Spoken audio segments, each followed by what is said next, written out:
या कारणाचा विचार करताना त्या अनुषंगाने इतर काही गुणाचा विचार करावा लागेल.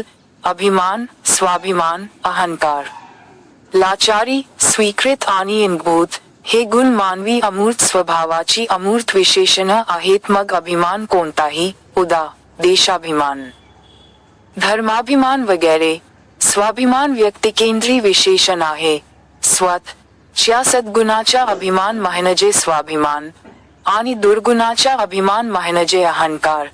अहम म्हणजे सर्व नीच इंगडाचे व्यक्तरूप म्हणजे अहंकार आणि न्यूनगंडाचे व्यक्तरूप म्हणजे लाचारी. अर्धवट ज्ञानी अहंकारी असतो म्हणजेच दुर्गुणी असतो. हल्ली अशांच फार पेव फुटलेलं आठतं.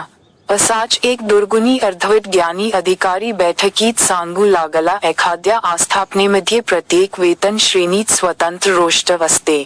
ज्ञानी असलेले कर्मचारी निमूटपणे समजत असूनही ऐकून घेत होते. ज्ञानाचा लवलेश पात्रता नसताना काही माणसांना वैभव प्राप्त झालं की प्राप्त वैभव औकातीपेक्षा जास्त मिळाल्याने सत्ता अधिकाराच्या अहंकाराने ग्रासल्याने साधे साधे वर्तन ज्ञान त्याला नसते. असलेल्या सत्ता अधिकाराचा वापर करताना त्याला योग्यायोग्य समजत नाही.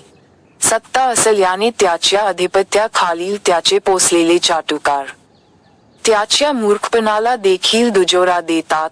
काही जण ज्ञानी असलेले वैयक्तिक नुकसान होईल म्हणून नाईलाजाने गप्प बसतात, प्रत्युत्तर देत नाहीत. त्यामुळे त्याचा अहंकार उत्तरोत्तर वाढतच जातो. अहंकारामुळे बुद्धिनाश होतो.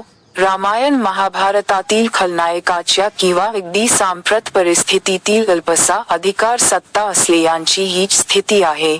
सत्तेच्या झापईमुळे अहंकार वाढतो, त्यामुळे त्याचे मनोधैर्य वाढते.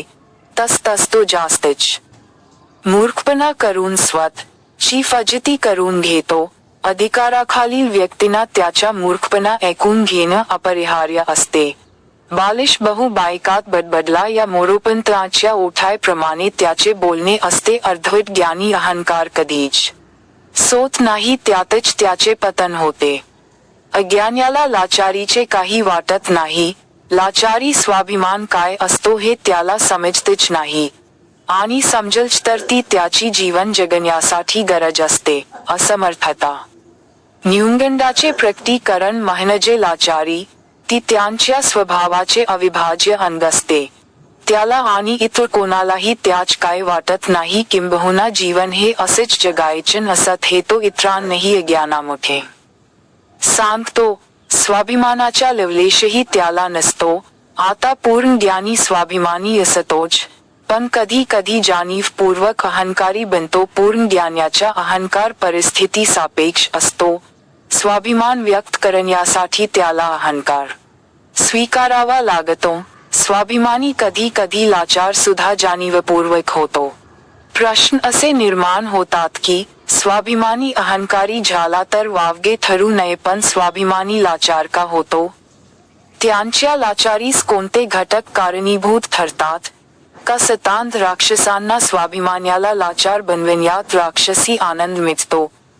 का स्वाभिमानी स्वत परिस्थिती शरण होऊन नाईलाजाने सत्तांत उन्मत्त राक्षसी महत्वाकांक्षा असलेल्या मदांत व्यक्तीच्या इच्छेखातर लाचार होतो? का स्वत च्या कुटुंबाच्या भल्यासाठी क्षणिक फायद्यासाठी लाचारी स्वीकारतो? बहुधा हे असंच असावं.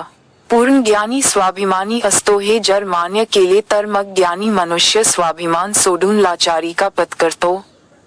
उत्तर: सत्ता अधिकार दमदाटी, वरिष्ठ सत्तांध, उर्मिट भाषा सहन करतो किंवा स्वत ची मानसिक शारीरिक दुर्बलता झाकण्याच्या साठी कुटुंबाच्या कल्याणासाठी हितासाठी 2 पावले मागे सरकून परिस्थितीशी तडजोड करतो. स्वत च्या आत्मसन्मान काही काठासाठी बाजूला ठेवून जीवनात तडजोड करावीच लागते या न्यायाने त्याचे वर्तन असते. काही काठासाठी लाचारी समजून उमजून स्वीकारतो. ही जाणीवपूर्वक स्वीकारलेली लाचारी म्हणजे स्वीकृत लाचारी होय. विशेष म्हणजे समाजाला इतरांना त्याचे काही वाटत नाही, कारण सद्य परिस्थितीत लाचारी स्वीकारणे यात वावगं काहीच नाही. ती आजच्या काळची अपरिहार्यता आहे. याची जाणीव सर्वांना आहे, पण जो पूर्ण ज्ञानी स्वाभिमानी आहे त्याला त्याचे मन त्याला साक्ष देत नाही, मनात जुळतो. परिस्थितीशी केलेली तडजोड म्हणजे शरणागती नाही. जीवन जगन यासाठी आवश्यकता आहे हे समजून शांत असतो. हे त्याचे वर्तन कुटुंब, समाज किंवा जीवनातील यशस्वीतेच्या ज्या कल्पना आहेत त्याला अनुसरून योग्य ठरते. विशेषतः पांढरपेशी चाक्रमान्यांच्या बाबतीत ही गोष्ट प्रकर्षाने जाणवते. नोकरीत बढती, उच्च वेतन श्रेणी, बदली, रजा, वैद्यकीय बिल प्रतिपूर्ती या सहजासहजी चाक्रमान्यांच्या बाबतीत हक्काच्या बाबतीत निर्दिष्ट आणि सरंजामी मनोवृत्तीचे अधिकारी वेठीस धरतात. आणखी मुद्दा असा आहे की ही व्यवस्थाच अशी बनवली गेली आहे की सर्वांना हात टेकायला भाग पाडते. स्वाभिमानी माणूस व्यवस्थेला शरण जाऊन लाचारी स्वीकारतो. पांढरपेशी चाक्रमान्यांना त्यांच्या हक्काची माहिती असते. वेठीस धरलेलं असल्या मोठे संघर्ष नको म्हणून तडजोड करतो. लाचारी स्वीकारतो. क्षण एक पुरे लाचारीचा वर्षाव घडो आनंदाचा. अशा सर्व प्रकारे स्वीकारलेली लाचारी ही स्वीकृत लाचारी होय.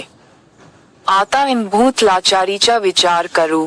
काही जनाचा स्वभावच असा असतो की जीवनात स्वाभिमान, स्वयंकर्तृत्व, काहीतरी करण्याची उमेद, आत्मभान, आत्मविश्वास या गोष्टीचा त्यांच्याकडे लवलेशही नसतो.